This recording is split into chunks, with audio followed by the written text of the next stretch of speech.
Saudara, terlewati sudah debat pertama calon presiden yang bertemakan hukum, HAM, pemerintahan, pemberantasan korupsi, dan penguatan demokrasi. Saya menjawab pertanyaan dari panelis. Ketiga capres, Anies Baswedan, Prabowo Subianto, dan Ganjar Pranowo saling melontarkan gagasan, pertanyaan, bahkan sindiran. Dalam debat yang berlangsung panas itu, publik pun disuguhkan dengan panggung adu ide, serta visi misi capres yang disampaikan dengan gaya khas masing-masing. Saat menjawab pertanyaan dari panelis terkait soal demokrasi dan kebijakan tata kelola parpol, calon presiden nomor urut 1 Anies Baswedan mengkritik jalannya demokrasi di Indonesia. Antara lain, menurunnya kebebasan berbicara.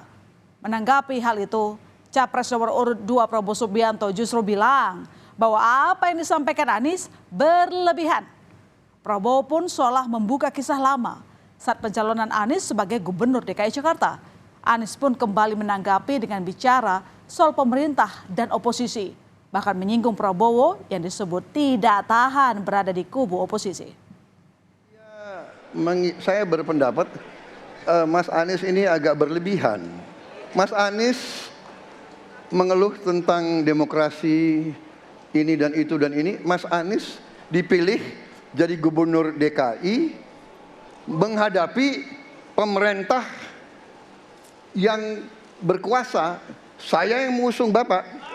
Kalau demokrasi kita tidak berjalan, tidak mungkin Anda jadi gubernur. Tahan untuk berada menjadi oposisi. Oke?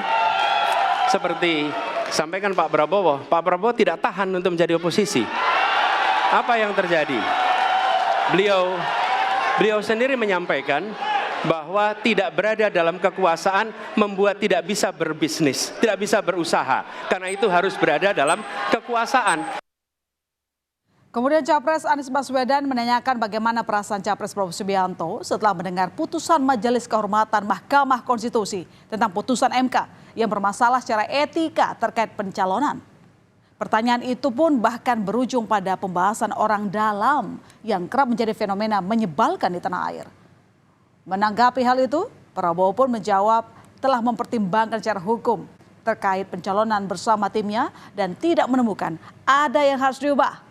Prabowo juga menyebut keputusan akhir nanti ada di tangan rakyat. Fenomena ordal ini menyebalkan.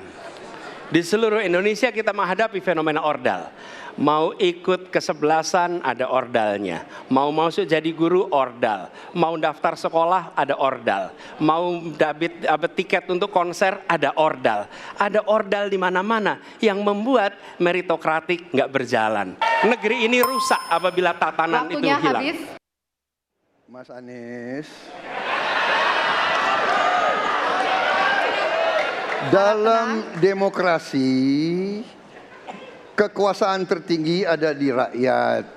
Hakim yang tertinggi adalah rakyat.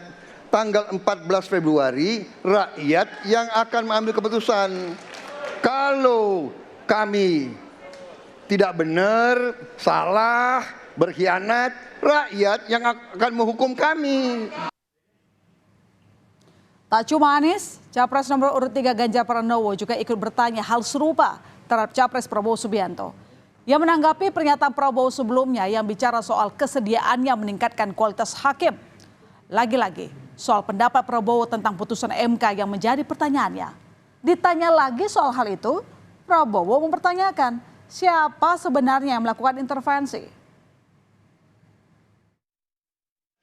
Tapi dalam konteks kekinian saya terpaksa, ini mohon maaf Pak ini, terpaksa sekali saya harus bertanya.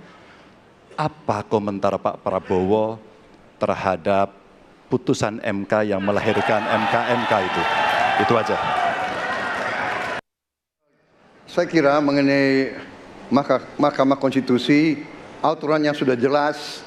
Kita juga bukan anak kecil, rakyat kita juga pandai, rakyat kita lihat, rakyat kita tahu. Mas Ganjar, kita tahulah ya bagaimana prosesnya, ya. Yang intervensi siapa? Ya kan? Lantas saat Capres Ganjar Pranowo diberi kesempatan bertanya untuk Capres Prabowo Subianto, Ganjar memberikan 2 pertanyaan berkaitan dengan pelanggaran hak asasi manusia. Ganjar meminta pendapat Prabowo tentang upaya penuntasan pelanggaran HAM berat, serta menanyakan lokasi makam orang-orang yang masih hilang terkait permasalahan itu. Prabowo pun merasa hal itu cukup tendensius. Meski demikian, ia juga menyebut mendapatkan dukungan dari sejumlah aktivis. Saya merasa bahwa saya yang sangat keras membela hak asasi manusia. Nyatanya orang-orang yang dulu ditahan, tapol-tapol, yang katanya saya culik, sekarang ada di pihak saya membela saya, saudara sekalian. Ini masalah HAM jangan dipolitisasi, Mas Ganjar, ya. Ketegasan yang luar biasa. Luar biasa. Tapi sayang pada 2 jawaban ini sama sekali tidak punya ketegasan itu. 2 ini sama-sama tidak dijawab. Maka kalau kemudian saya boleh meminta, kalau saya jadi presiden, Pak, saya akan bereskan ini, Pak. Agar kemudian dalam kontestasi Pilpres berikutnya, ini tidak akan muncul lagi. Sementara itu, Capres nomor urut 3 Ganjar Pranowo menyoroti perihal pembangunan IKN saat bertanya pada Capres nomor urut 1 Anies Baswedan. Ganjar juga kembali bertanya untuk memastikan sikap Anies tentang hal itu. Anies pun bertutur bahwa permasalahan di Jakarta harusnya diselesaikan, bukan ditinggalkan. Pembangunan IKN juga dikritik karena tidak melalui proses dialog publik. Apakah boleh saya simpulkan kalau begitu, Mas Anies dalam posisi yang oposisi terhadap beberapa kebijakan termasuk IKN, menolak IKN dilanjutkan. Terima kasih. Inilah salah satu contoh produk hukum yang tidak melewati proses dialog publik yang lengkap. Sehingga dialognya sesudah jadi undang-undang. Dan ketika dialognya sudah undang-undang, siapapun yang kritis dianggap oposisi, siapapun yang pro dianggap pro pemerintah. Kenapa? Karena tidak ada proses pembahasan yang komprehensif yang memberikan ruang kepada publik. Ini negara hukum, bukan negara kekuasaan.